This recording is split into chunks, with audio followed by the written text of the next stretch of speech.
Hello, people with cool interests. I am Alex, your Crypto Robin host, and today we are going to take a look at a crypto project that you may have heard of, Chainlink, and explain how it really works and what makes it unique.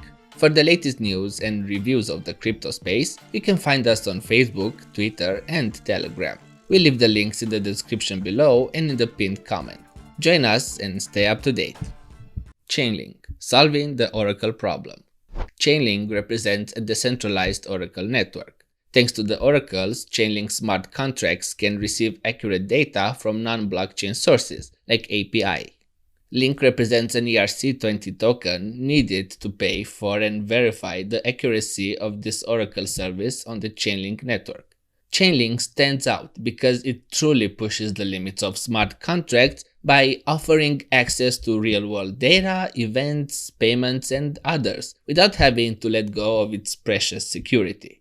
Chainlink first saw the light of day in 2017 on Ethereum, but it was created in such a way that it can function on any blockchain that has the smart contract feature. In fact, Chainlink doesn't run its own blockchain, but it uses various blockchains at the same time. How does Chainlink work? Chainlink makes use of a three-step process that permits the needed communication between the blockchain-based smart contracts it services and external data sources. First is the Oracle selection. This means that the Chainlink user creates a service level agreement, SLA, that asks for a certain set of data information. This SLA is used in order to create a match between the user and the oracle that can offer the needed data. Following the setting of parameters, the user submits the SLA and deposits its linked cryptocurrency in an order matching contract, which receives bids from oracles.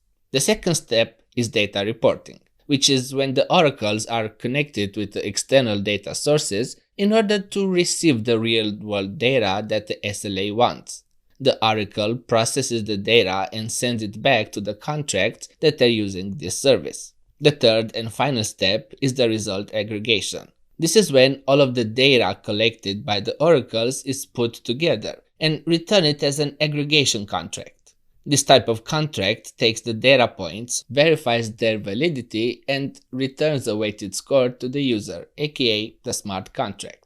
The fact that Chainlink uses data from various sources makes this process truly stand out. Chainlink has a high accuracy and uses trustworthy sources. So, what does Link have to do in all of this? Well, smart contracts that ask for the data have to pay the Chainlink node operators, and they do this with the cryptocurrency. Node operators are in charge of the price by taking into account the market conditions and demand for the data. Node operators are also staking Link to ensure long-term commitment to the project. Just like a proof-of-stake mechanism, the operators for Chainlink are incentivized with Link rewards, which makes sure that they will act in a trustworthy way. The reward system and the possibility of losing the staked Link discourages network nodes against malicious behavior.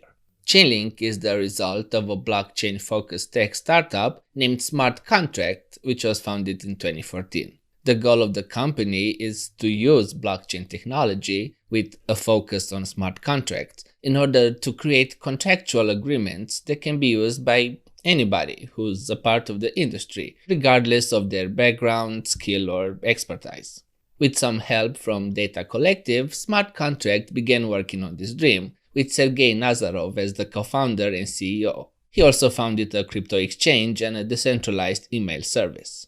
Steve Ellis is the other co-founder of the company, and he acts as its CTO. He collaborated with Sergey on the crypto exchange platform and has experience in software engineering. Why is Chainlink unique? There are actually several things that make Chainlink unique. One of the most important aspects is the off-chain architecture. The Chainlink network represents a part of this architecture, which has the role of connecting all of the nodes together. All nodes are connected to reserves through APIs so that they'll receive a response for all contracts relying on the service. Furthermore, Chainlink nodes can also come with external adapters, which creates a larger connection to just about every third-party API endpoint. The gathered data is translated with the help of the Chainlink core software, but it can also be read on-chain without needing a translation. This software is also in charge of processing the subtask of the SLAs so that the entire operation can take place completely on or off-chain. The aforementioned external adapters are the ones that make this architecture possible, as they bridge the gap between blockchain and real-world applications. The value of Chainlink. Chainlink node operators have the option of staking link as a method of binding to the intended buyer of the data. The node operator then has to offer the information to the contract that makes the request. Each payout for operators takes place using link tokens. This works as an incentive for node operators who can collect more and more link. The more link you own, the bigger and more rewarding will be the data contracts. If an operator doesn't abide by the rules, their link tokens will be simply removed. Chainlink is one of the biggest 20 crypto projects by market cap with a value of over $11 billion. The maximum supply is made out of 1 billion link tokens. 35% of that was sold during the ICO in 2017, while others have been used for development or sent to the network nodes to act as an incentive for the decentralized Oracle network. Unlike your typical crypto asset, Link doesn't come with a process that would increase its circulating supply. Chainlink Staking. Chainlink validator nodes play the role of blockchain oracles, having to perform a large range of tasks, oftentimes higher than that of nodes from other decentralized platforms.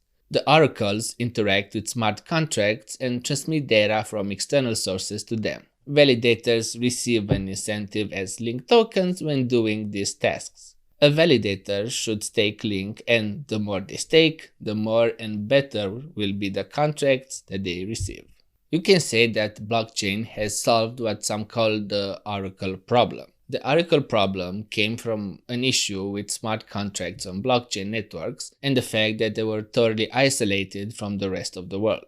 Smart contracts usually receive their external data from oracles, and that was a huge problem, as smart contracts are just as smart, so to say, as the information that oracles deliver to them. If a smart contract receives a piece of malicious code or inaccurate data, the contract still processes it, but the outcome would be bad, to say the least. Chainlink left all of that behind when it figured out how to retrieve and share information from oracles without exposing the blockchain the smart contracts are running on to any risks. This was accomplished by creating a decentralized network that serves as a bridge between the oracles and the smart contracts. The system is made out of a connection of individual nodes, all of them serving as smart contracts individually, collecting information and offering it as needed. As a result, instead of having to trust a source and hope for the best, smart contracts are ran through the Chainlink network to gain unlimited access to data feeds, web APIs, or traditional bank account payments. Thank you so much for watching. I hope you enjoyed this video. If you did, don't forget to like, subscribe, and ring the bell to be notified when we publish a new video. Cheerio!